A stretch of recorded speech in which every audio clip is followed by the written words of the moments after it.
All right, so in this video, we're gonna talk about setting the hook. This is very important. This is using the power prawn on a jig, super important. Setting the hook is crucial, and we're gonna talk about the equipment as well. All this is very, very important. So as far as setting the hook, it's all about feel, and that's where the equipment part comes in.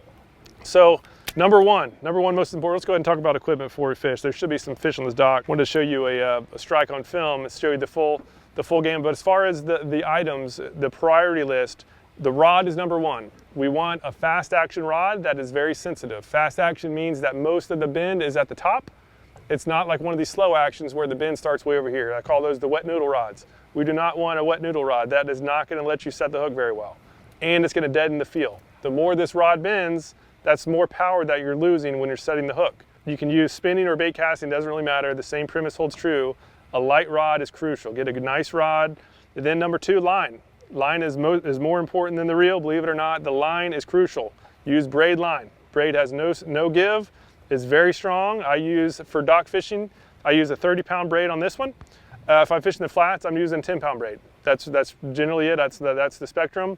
And if I'm doing a little bit of both, then I'll use a 20, right? And so you can kind of, go up or down a little bit. And then third is the reel, as far as importance, because all the reel does, a big mistake I did for many years is I would go buy like a really nice reel, like a $200 reel, and then I would just pair it with like a $100 rod that I thought would be good with it, right? That I heard some good reviews. What I should have done is I should have spent $200 on the rod and then like $90 to $100 on the reel, right? The priority should be on the rods. And I'll put links down below to some of the reels I've tested so you can check them out. But again, just wanted to emphasize rod number one, line number two, and then reel number three. So as far as setting the hook, right now that we have the right gear, it's all about feel. And feel is crucial. And it's because when the strikes happen, they happen on the downturn. So I basically we're jigging this off the bottom, as you see in the retrieve video, and then we're just feeling for it as it falls. The strikes happen on the fall, almost every time. So what I'm doing is I'm bumping it up, and I keep the rod up, and then I'm waiting for that thump. It's all about feeling for that thump. As soon as I feel that thump, I reel down and then pull back as soon as that line gets tight. So let me get another couple casts around this dock, and we should at least be able to pull up a grouper or something. So again, cast down there, let it sit, and then I'm just feeling for that strike. Everything is about feeling. This is not a type of fishing where, oh dang, just got a strike. Well, there we are. Just got a strike. Well, that's probably school of jacks. Yeah, school of jacks. All right, let me get rid of this guy. All right, let that guy go. And so after catching a fish, just make sure to make sure everything is in line. In this case, and again, this is why we need some strong line, that braid with no stretch, and not a wet noodle rod, because that hook set happened through the bait. Right, this material's strong. That hook went through the bait and then got into the fish. And so had I had one of those wet noodle rods, it probably would have missed it, right? Because that would have been would not have had the power to go through there. All right, so we're gonna get another cast up there, let it get all the way down the bottom, and this is all about feel. Let me slow the boat down.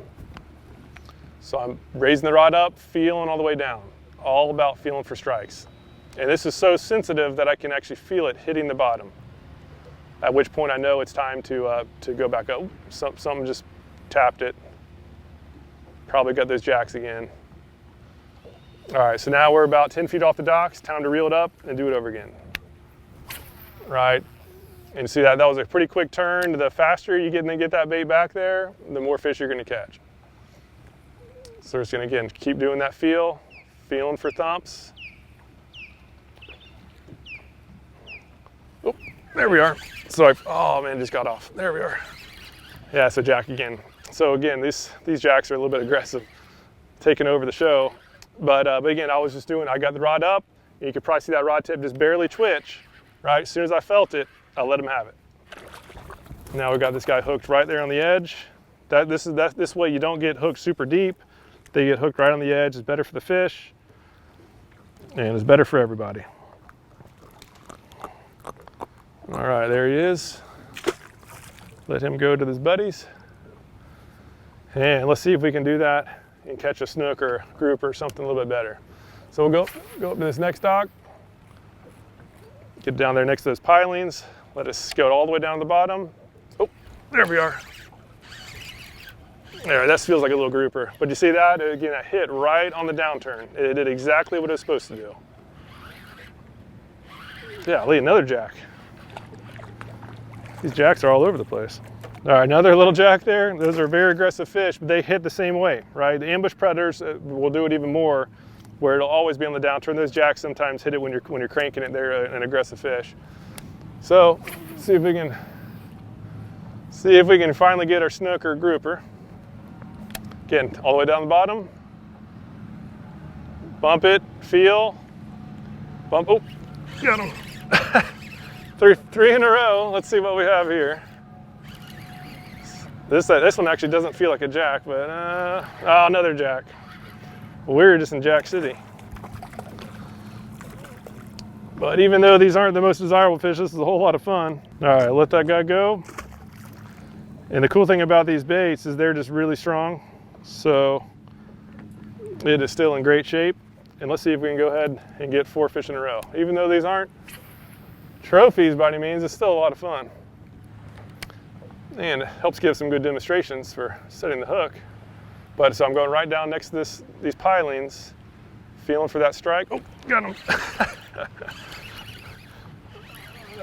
Eventually we're going to get through these jacks and get something out. There we are, there's a grouper. So we succeeded. So again, same premise though. As you saw there, this isn't a giant fish, but the bigger ones do the same exact thing. So do snook, so do redfish. Get this guy off. He was hooked perfectly in the top of the mouth. And simple as that. Let him go, make sure it's back in action, and let's see if we can get 5 fish in a row. Get down there again. Let it get down there to the bottom.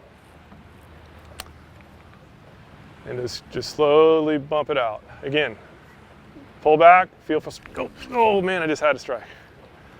I got a little bit aggressive on that. There we are. This is crazy. All right, this is another jack. All right, look how yellow this guy's tail is. It is an abnormally yellow tail for these guys. All right, well, I was gonna do this lesson a little bit shorter, but I mean, 6 fish in a row, I feel like we have to go a little bit longer. All right, this guy's off. Cool looking jack. All right, let's see what hits next. That was a bad cast. I got a little bit too close to those pilings. All right, should be clear. So again, just bouncing right up along those pilings. That bad cast might have prevented the hook fish catch. Oh, nope, no it didn't. Oh, this feels a little bit bigger. Let's see what we have. Oh, bigger jack. Well, these fish are digging the shrimp lure. So even after a cold front that we have now, we are still getting a lot of action. All right, so that's 7 in a row, I believe. And we can't stop there. We just got to keep going. All right, shrimp lures still in action. All right, we'll get another cast up there. Go a little bit shallower this time. See if we can get away from those jacks. The fact there's that much feeding going on by this dock, that means there's more than likely a lot more fish down there. So again, feel for strikes, always be ready. We're getting down to the deeper water, so I'm going to let it fall just a little bit more. There we are, got him. Let's see what, grouper. So this grouper was out a little bit deeper, right? And a big problem that a lot of people do is that they don't slow down like that, and then the lure starts lifting off the bottom, and now you're getting out of the strike zone. So what I did there is, again, I just let it go slow, and that grouper came up and smacked it. So I believe that's 8 fish in a row. Golly. All right, we'll go over to the next dock. So we're fishing the next dock, and that was a poor cast. So this one might be the end of the streak. But we'll go down this shelf, feeling for these strikes.